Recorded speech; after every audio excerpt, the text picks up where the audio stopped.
have reached the starting gate. It's post time. Cold front, the favorite comes forward. And they're into the stretch. Cold front, put to the 10. Cold front does it again. Firing the field in the Amsterdam. Hi, everybody, and welcome to Spa Babies, presented by Spendthrift. I'm Dan Illman, along with Nicole Russo, and our Spa Baby race for Wednesday, August the 10th, kicks off the 50-cent late pick 5 at the Spa. Maiden special weight for New York-bred 2-year-old fillies, going 3/4 of a mile. Let's take a look at the field for the 6th race at Saratoga on Wednesday. Nicole, this is a wide open race. Spendthrift Stallion Cross Traffic is represented by the number 8 Maple Leaf Mel. If the number 11, I'm Just Kidding, happens to get in from the also eligible list, that one is an automatic contender. She's an automatic contender, and if she doesn't get in, she's a big contender in our Spa Baby race later in the week on Friday, I believe. So potentially her status could impact 2 races here this week. But if she does not get into this race, this is your typical watch the board race, something we won't have the luxury of doing, handicapping this race a day out.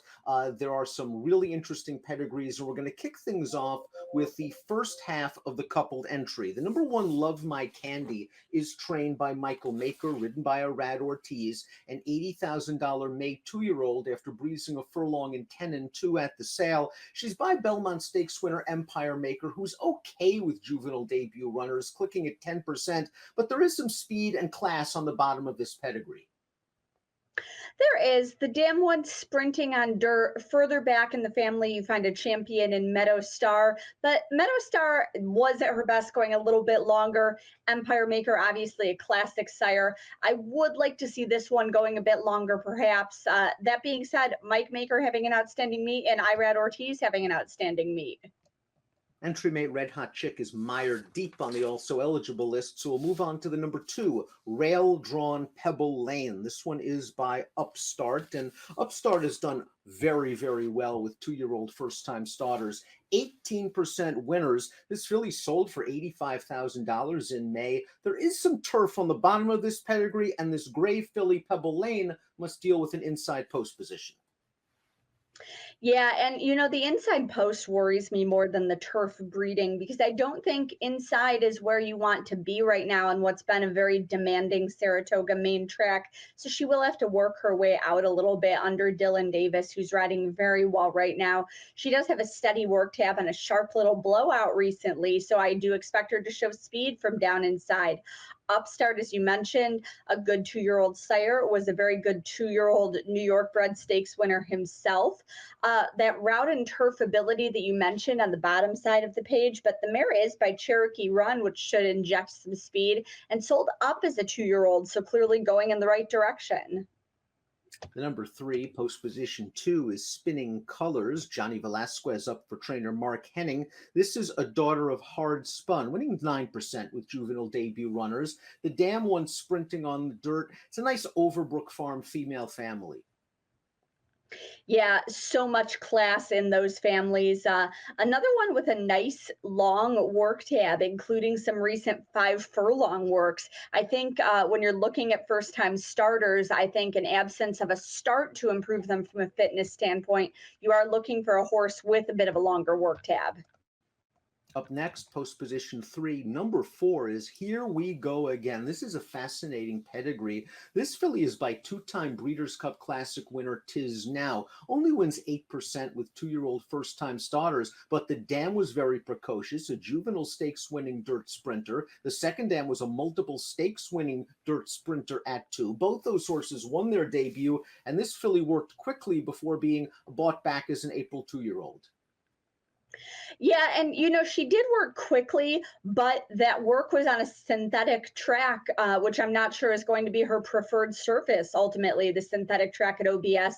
So I wonder how much better she could have worked, and if the market didn't judge her a little harshly based on that.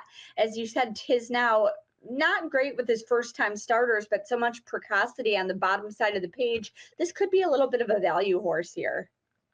Junior Alvarado up for trainer Matthew O'Connor. The number 5 is Blanchiment, gets an aggressive rider in Kendrick Carmouche for the high percentage Rob Atris barn. A $16,000 weanling sold up for $50,000 as a yearling by the Quick Stallion Central Banker. The dam was a debut winner at 2, and she is kin to several quick horses as well. So I would expect this filly to have some speed. I would as well. Central Banker has become one of New York's leading sires and is very good with his 2-year-olds, but only 8% with the 2-year-old first-time starters. The statistics say that they need, a start to be at their best. I would prefer this one to have some local work. She's been based down at Belmont. Another one based down at Belmont's the number 6, Joey the Fish. Eric Consell up for trainer George Weaver by first crop sire Good Samaritan. This one a $37,000 buyback as a yearling, but this dam a half-sister to several nice horses on the dirt, several stakes winners, and a versatile pedigree as well. Good Samaritan, a very versatile racehorse. Yeah, Good Samaritan was a graded stakes winner on both the dirt and turf.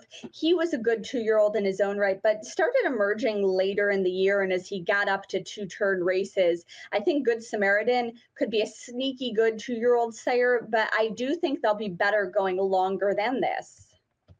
The number 7 is Security Code. Trainer Phil Serpy has sent out some live horses at this Saratoga meet, and he'll put the tack on Security Code. Tyler Gaffalione takes the mount. The sire Frosted, 11% with 2-year-old first-time starters. This dam was a precocious juvenile grade 3 stakes play sprinter, and she has been a very productive broodmare. Yeah, and this pedigree cross is very interesting to me because Frosted, his first crop 2-year-olds really seemed to take time to develop, but his second and third crop 2-year-olds have been much more precocious. And that to me is a function of the mares he's being bred to. So when I see Frosted over a precocious mare like this, a 2-year-old graded placed dirt sprinter, I sit up and take notice.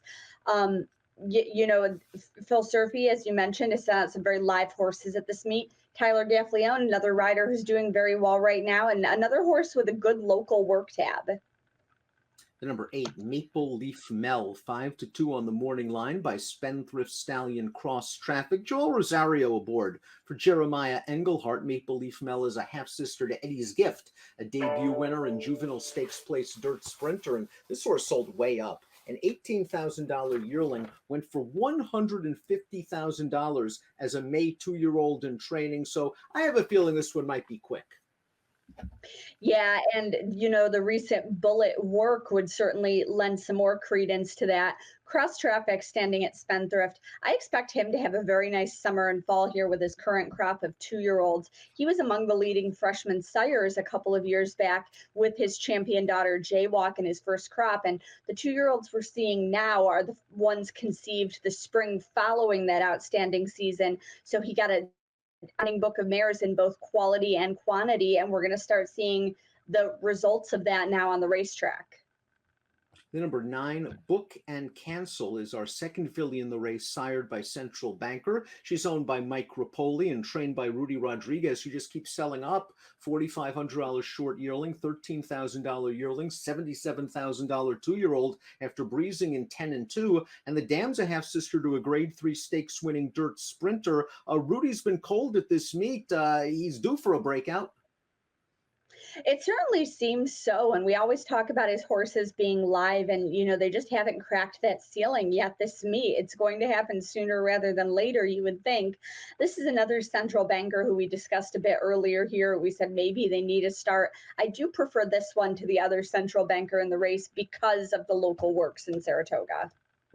And completing the body of the field is the number 10, Our Rosie Diamonds, the only filly we've discussed other than the also eligible I'm Just Kiddin' with prior racing experience. In fact, she has started twice. A daughter of Bellamy Road, she finished 5th on turf. She finished 5th on dirt. She didn't have the greatest trip in either one of those races, but she's mired with a tough outside post position. Yeah, but I would rather be far outside than far inside, I think, on this track, the way it's been behaving recently. Our Rosie Diamonds, I liked her a bit last time out, and I'm going to use her again in exotics here. She's got that fitness edge that we've talked about as being so important at this meet as the only experienced horse in the field. I will draw a line through her turf debut. I don't think it was her preferred surface. As you pointed out, last time she had a troubled trip. She hit the gate. She still finished with interest and improved her buyer. So I think it's a better effort than it looks on paper. Just, oh, she ran fifth and she ran fifth again. And I do think it's encouraging that Javier Castellano keeps them out. Let's take a look at our top selections for Wednesday's Spa Baby race, kicking off a 50-cent late pick 5. I think this is just a wide open race. You're going with the 7 security code. This is a very strong pedigree, a very active dam. Yeah, and being a wide open race, I will try to take a little bit of a shot looking for some value here. As I said, I like the combination of connections behind this filly. I like what we're seeing in the pedigree. I think it's a, kind of a productive approach when you're crossing Frosted over a very precocious mare like that. And a horse with a good local work tab. I do think Maple Leaf Mel is a strong contender. That's the cross traffic filly. And as I said, I'm going to use the one experienced horse in the race underneath again. I think I've seen some sneaky good things from her.